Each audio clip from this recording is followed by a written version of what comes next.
I'm with Realize Bradenton. My job description is creative services and community building, and Realize Bradenton does about 80 downtown events, and then I also am one of the park coordinators where I help work with organizations coming to the park, setting up at the park, from everything from police to cleanup to permitting. I have been working with Embracing Our Differences and have loved working with Embracing Our Differences and bringing them to the Riverwalk Park. Oh, we're actually right here at the splash pad area where the children, it's the playground and the splash pad, and there's 5 different panels and 3 pieces of art per panel. I have to say today, I think summarizes what the park represents. I came out here earlier for an event and there was a school of about 40 students, diverse kids, all different kinds of kids. They're playing football, they're playing in the splash pad. They probably were in 5th grade. They're enjoying the art, and the art speaks about diversity, everything from weight to your color to accepting others. And so to be here at the park and watch students stand in front of these pieces of art and read it and see the art, and then see that there's 2 pieces right here that are Lakewood Ranch students, one out of 4,500 applicants from all over the world, is amazing that we have students right here in Manatee County representing us. And when the art is selected, they don't even know where the artist is from. So that says a lot about our school system and about the talent of our kids here right in our own county. Well, I think the impact is exactly what Realize Bradenton is about. Realize Bradenton is about bringing people downtown to enjoy the arts, the culture, the history, the heritage, and the sports. And I mean, when you come here and you see the art here, and then you see the culture, and then you see kids playing, it kind of summarizes everything. And you see all different walks of life here. And you see people stand, I was here the other day and I see a couple with their child who's in a wheelchair and they're crying and taking a picture, and that is what it's all about. And it's about bringing a community together to come down to a beautiful, beautiful park, spend the day, enjoy beautiful art. It's coming down in a week, and it's an overwhelming sadness that Embracing Our Differences leaves, because it has had such a tremendous impact on the Riverwalk. Oh, I think they feel totally different. And one of the things that I have really enjoyed, because I am at the Riverwalk so much, is that I am passionate about art, is you may look at a piece, and I've had people say, does this piece mean this? And I said, it's about your interpretation. And that's what I love, because what I might see in a piece of artwork, somebody else would see differently. So I have loved so much looking at all the different people standing in front of the art, appreciating it.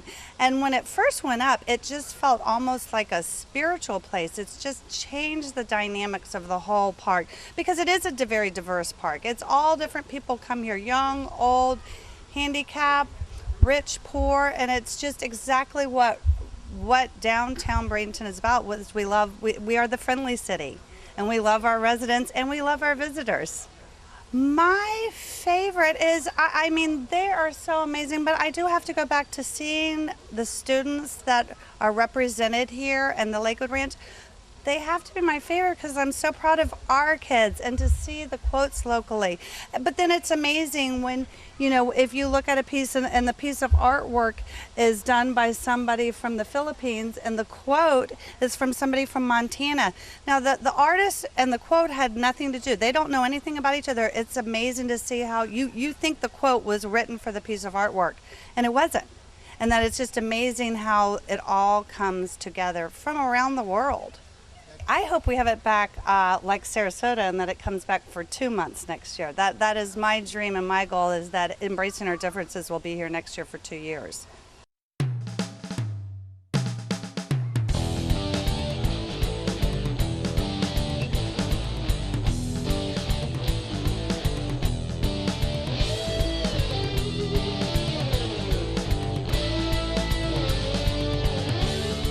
Well, I guess we started talking about this 2 years ago and the possibility of this, and so all we had to do is build the Riverwalk to accommodate it. So we got that done, and it is interesting to me, and it's just fascinating that this came along. We had this in our minds as we were doing the Riverwalk, because the Riverwalk is really a people's park, and we wanted it to be as diverse as it could possibly be, and it's worked out that way. We have kids from everywhere, and the kids are together, and we see them on the playground right over here in a big double swing, and there are 5 and 6 of them packed on that swinging, and they're white kids, they're black kids, they're Asian kids, they're Hispanic kids, and they don't know the difference. And that's what we're trying to talk about here, is that. And that's what this park is all about. We're trying to serve everybody who's a citizen of Bradenton and everybody who wants to come and see the park. And so having this is just such a showplace, and it just reflects exactly what we wanted to have happen in the park. And so we're really proud to have it here. Well, I think from embracing our differences point of view, we certainly are proud to be here, and it does fit our mission to a T, including the relationship between the city of Sarasota, where this started, and the fact that we're now in Bradenton. The experience that we've had, Mayor, and we've said this to you several times, with the people here, starting with you, that have welcomed us with open arms and made this experience just a joy for us to be here in Bradenton. So we're very happy to be here. Well, thank you. And personally, in what we see here, is it has both words and pictures. Now, I'm a frustrated artist. I've been a member of the Art Guild for 30 years. Now, I have no skills in that area, but I appreciate it, and I collect Manatee County artists. But I was a newspaper editor for 25 years, so I can appreciate and understand the words. So putting those two together is a natural thing for me to celebrate.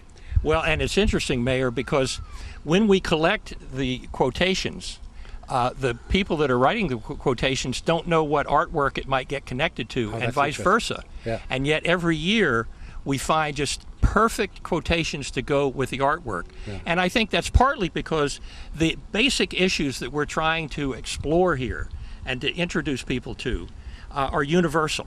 Right. And they reflect a certain kind of values that we're trying to project. And so the combination of words and art really does do the job of expressing the mission of embracing our differences. Yeah, and coming from children, essentially, even though some of them are 12th graders, they're still kids in our eyes, and the thoughts that they have, I mean, you just sometimes wonder, where did that come from? That was great. You know, and we wish people could do that. My daughter, I know, when my daughter and I, she used to go fishing with me, and I had a big Bronco, and she would sit between the seats as we were driving along towing the boat. And we're going one morning early, and Stacy says to me, "Dad, you know what I really like? I like being on that road you've never been on." Oh, and so you're like, wow. And so that's what this kind of thing is, and thoughts that come through. And there's another aspect to it, which is the fact that we are both a local and an international art exhibit. Right. We get art and quotations from all over the world, and we have a particular emphasis inside the school system to produce these. So Bradenton is participating in both an international art exhibit and a very localized one that I think is very impactful in the community. Right. Well, the appreciation for this opportunity for you guys to bring it up to Bradenton, we appreciate that as much as you appreciate us. The reason we have open arms is we wanted this. We want this to happen. The school system has embraced this, and they're developing a track and a path that some kids can go down, and this is the kickoff of it, and this is what it started. Even the curriculum is being developed, although I know we already have one, but you spent 10 years developing that. We're now developing one that's tailored specifically to the kids in Bradenton, so we're very excited about this. We're a believer in the message that's here, and so any way that we can enhance that is a great thing for us. We believe in that in the city, and we believe in that in the things that we do. We believe in our hiring practices, and we certainly believe that this ought to happen in our education system. So anything that can enhance that, and this program certainly does that, we'd love to have you back as long as you want to come to Bradenton. Well, I can guarantee you we're coming back, And I also can guarantee you we're going to do everything we can to make this, like the Sarasota exhibit, 2 months. Because when we've seen the impact that it's had here and the response of people to it, it deserves 2 months here. And so we're going to work on how to do that in a way that makes sense. Yeah, I couldn't agree more. We have people talk about it all the time. Yeah.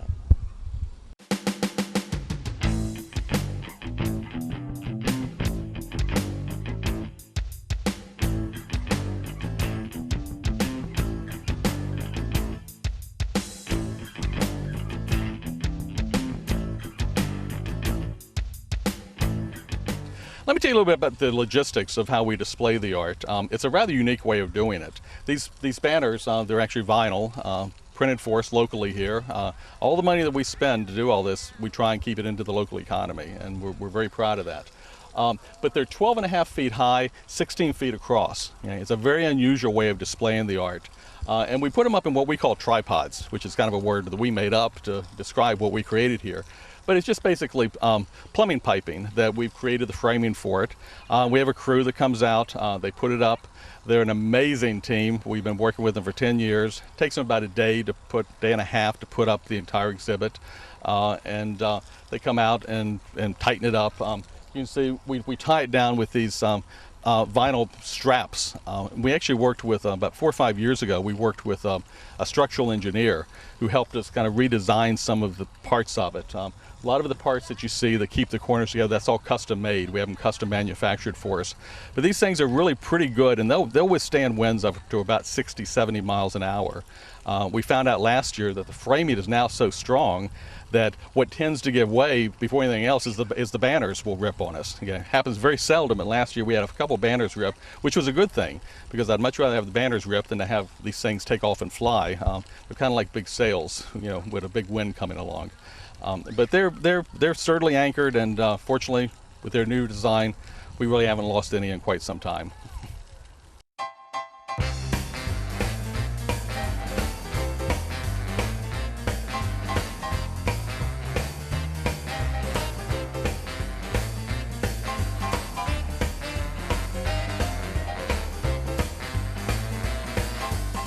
The concept of embracing our differences grew out of an event that was held in Sarasota in 2004 that was sponsored by the Florida Holocaust Museum in St. Petersburg. There was a traveling exhibit of essentially digital art that had been curated in a museum in Israel that had gone to all of the major cities in the world where conflict was of particular interest. South Africa, Northern Ireland. And the museum sponsored bringing that exhibit to St. Petersburg and to Sarasota. And so a group of us got together to bring it to Sarasota with the idea that it would be a one-time event. But as part of the process of bringing that exhibit, we created a steering committee, a group of dedicated people, to make the month-long exhibit really a success, because we had workshops and things like that. The consequence was so much positive feedback from our community that the steering committee decided we should try to do this every year. And with Sarasota having the reputation of being a terrific arts community, we said, well, maybe we can create have original art created each year, and have a fresh exhibit, and that is something we can continue on doing. And sure enough, here we are 10 years later, and it's been successful beyond our wildest dreams. And one of the reasons it's been successful, and I'd have to say the number one reason behind the fundamental mission, is the person who's sitting next to me, Michael Shelton, our executive director. And Michael can talk to you about some of the things that have transpired over these years of how we've grown in terms of the number of people that see it, the number of students involved, artwork, and so forth. So why don't you give us a little idea about that, Michael? I have to kind of laugh, Dennis, because when you talk about the first year in which we had original art, if you remember, we had 126 submissions. We had 39 spots we had to fill. and I think we were, we got about enough good art to fill maybe half of those 39 spots. And we ran off to Larry Thompson at Ringling College and said, Larry, we need some student art real quick here. And they stepped in and filled in the holes for us, and we got through that first year of the original art. Since then, though, we've gone from 126 submissions that first year to this year, with their art and quotations, over 4,400 submissions that we've gotten from 52 countries, 41 states. We get submissions from parts of the country that I have to look up on the maps sometimes. Okay? I didn't even recognize the countries that they were coming from. One of them we got this year came from the Indian Ocean, little island nation in the Indian Ocean. And it's grown every single year. We started out, the first year we estimated we had about 100,000 people that visited the park for the 1 month that it was up. Last year, we have since expanded the exhibit to 2 months in Sarasota, and we were almost at 250,000 people, 250,000 people came through the park to see it.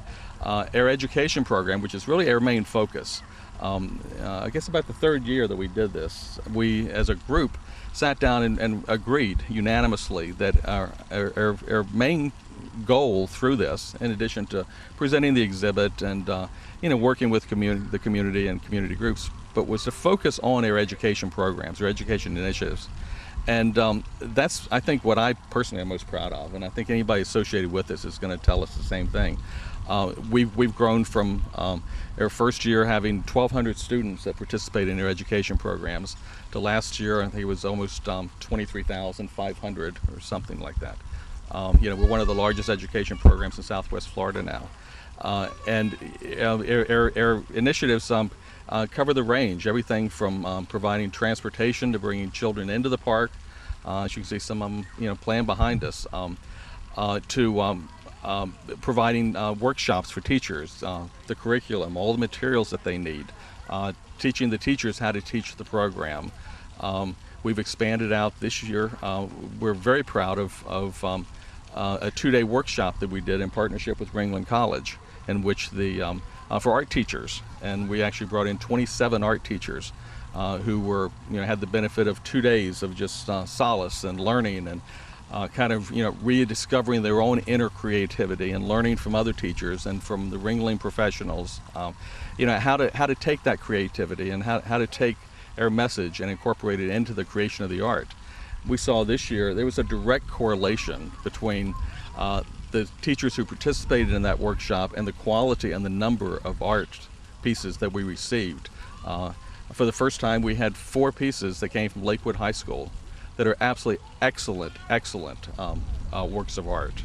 They're fabulous. The same thing with our quotations. We started a similar workshop with our quotations writers, and we work with the Kennedy Center in Washington, D.C. for that. We bring in a phenomenal lady who does a workshop, and we saw a direct correlation between that workshop, what the teachers learned in that, and the quality of the submissions that we received. And once again, I believe we have about 10 or 12 Manatee County students who have quotations that have been selected. And Michael, one of the things that comes to mind when you talk about our Manatee students, one of the motivating factors for us to come to this beautiful Riverwalk is the fact that in prior years, any Manatee student that wanted to take advantage of the classrooms, that wanted to take advantage of our free busing program, had to travel all the way down to Sarasota. And when you think about the fact that the school systems are about the same size, and we have, of the 23,000 you mentioned, we have 18,000 of the students from Sarasota County that actually visited the exhibit. There are other ways they participate, but the free busing program that we have was last year utilized by just over 4,000 Manatee County students. So what we envision is over the next 4 or 5 years, that number coming to this beautiful venue will get up to the level that Sarasota County is right now. So that was really a major element to us wanting to expand into Manatee County. It really was, and you know, there's just a lot of logistics and bringing students from Manatee County down to Sarasota. The least of which is it did make a whole lot of sense when we had a beautiful, you know, venue up here. So being able to take the exhibit to Manatee County students was, you know, a really driving factor behind it. We didn't realize how gorgeous this place was until we got up here, though. Okay, I mean, this has exceeded every dream that I personally had. And I must confess that I find myself coming up here a whole lot more than I do going to the exhibit in Sarasota. And I have to drive by the exhibit in Sarasota to get up here. Okay. So it's... Yeah, and Michael, there's another thing that comes to mind when we talk about our education program and in particular the busing program. Each year we get wonderful feedback from our teachers that we've developed relationships with over the years who bring their children there. And I know you'll remember this one, that one of the teachers a few years back sent us in her evaluation form the fact that she said that after her children visited the exhibit and the whole school came, that as she phrased it, there was a blanket of kindness over that school for weeks after the visit to the exhibit. And that's the kind of impact we want. And so we know with our educational programs and initiatives that we have that we're going to impact generations of school children delivering the message of embracing our differences. And we do, and you know, there's just literally hundreds and hundreds of experiences. You know, since we started, we've had 117,000 children, you know, visit the exhibit and go through our programs, and that's not including the estimated about 25,000 this year. We all have our favorites, and that's your favorite, Dennis. But personally, mine was the young girl who said, when asked, you know, what did you learn today? And she said, I learned that everybody's going to be somebody. Okay? And that's that short little you know girl's comment. That never leaves my mind, especially in the springtime of every year when we do this, because the students who get selected, when their art is selected, when their quotations are selected, they become like rock stars within their schools. Especially, you know, just imagine when an entire fifth grade, you know, every fifth grader in a school comes to visit the exhibit and sees, you know, little Johnny's work of art, 12.5 by 16 feet, or sees, you know, little Mary's quotation on that same banner. It changes their lives, and we hear that time and time and time again from the teachers. We hear it from the parents as well. Well, Michael, another aspect to this, which we've mentioned earlier, is the fact that it is both an international and a local art exhibit. And we emphasize particularly to the children who get their art selected, that if you have 4,500 either artwork or quotations submitted and you've been picked 1 out of 39, that's a pretty impressive thing to have experienced and done. And particularly when it represents just an international, it's just not a local competition, it's both local and international. So that really, and the other aspect about being international that comes home to me is that almost no matter where it comes, the universal principles that we are standing for, that we're here to have people get a better grasp of, they are universal. They're throughout the world. This is not something that's just America, it's the world. People want to experience what it's like to see different people and be open and be kind and treat people with respect. So it's and probably the best example we have of that this year, Dennis, is, you know, out of our 39 works of art that we have displayed here, 4 of them for the first time originated in Iran. Yes. You know, we were quite shocked, and our judging is a blind judging process. You know, we don't have, you know, we don't set aside a number for students. We don't set a number aside for international artists. You know, the art is judged on its own. The quotations are judged on its own. We don't know where it comes from, where it originated, who did it, what have you. What you see is truly a juried exhibit. And it is something, you know, when you get selected from, you know, over 4,400 pieces from around the world, that pretty much says something about it. Something else that we're really proud of, and we're the only organization that has a program like this. We have partnerships. This year, we currently have partnerships with 13 different organizations, everybody from South Florida Museum to Florida Studio Theater to the Supervisor of Elections Office. And what we do is we let, when we bring children into the exhibit and we provide the transportation and we pay for those buses, those school buses that bring the kids in, we let them pick a second venue to go to. By working with these partners we have, they take their education programs and they take our mission and kind of weave it into their mission, so that what the kids get at the end of the day is a full day of what we really kind of refer to as character education and diversity education. And one of my favorite examples of this, and not being an educator, I didn't see all of this at first, but we have a great partnership with Moat Marine, and Moat Marine actually comes up here into the park here, into the Riverwalk, and they take their ocean programs and demonstrate the diversity under the water, and teach the kids how, for the entire ecosystem to survive in the oceans, it's dependent upon diversity, and we can learn a lot from what goes on right just a few feet from here under the water. Last year we had over 8,000 children participate in that program, and I just ran the numbers last night, and this year we're up to over 15,000 children that'll participate in that Make a Day of It program, as we call it. And Michael, when you mention character education, that kind of brings to mind kind of a sense that I'd like to express about what we are about. This is about character education. It's about enhancing the moral and ethical fiber of our community and reminding ourselves, as well as our children, that it is a very powerful thing to be kind.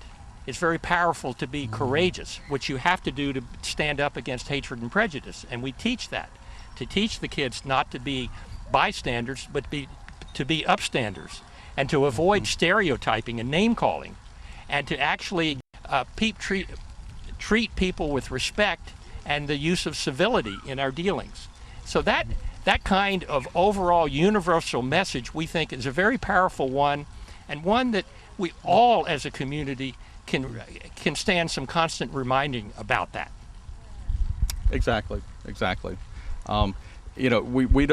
don't have a hidden agenda. We're not trying to indoctrinate people with anything. It's all about teaching people to be respectful to each other and understand that everybody is entitled to be who they are, and to be respected for that. And we see evidence of that year after year after year.